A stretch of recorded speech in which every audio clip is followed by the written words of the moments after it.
Welcome to our channel. Today we how to install Salesforce Einstein Copilot for service case automation step by step clearly. To install Salesforce Einstein Copilot for service case automation, start by logging into your Salesforce account. Navigate to the app launcher in the top left corner of the screen. Search for Setup in the app launcher and click on the Setup option. In the Setup menu, look for Einstein Setup in the Quick Find box.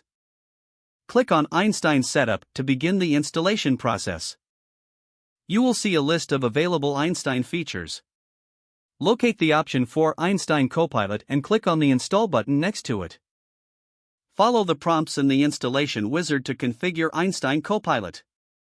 Review the permissions and settings that will be applied during the installation.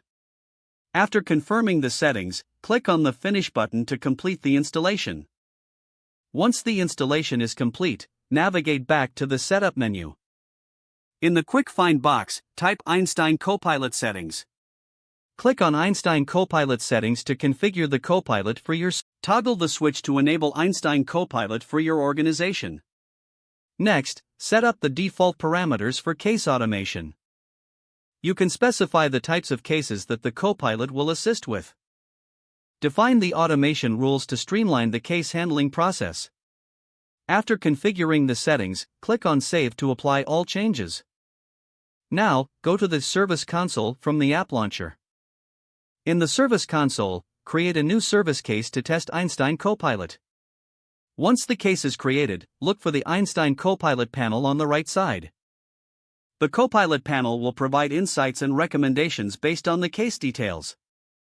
Test the recommendations by following the Copilot's guidance on the case. Monitor how the Copilot assists in automating tasks for the case. Finally, provide feedback within the Einstein Copilot interface to help improve its performance. You have successfully installed and configured Salesforce Einstein Copilot for service case automation.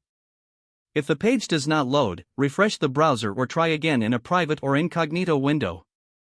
Make sure you are using the correct email address, then retype it carefully to avoid small typos.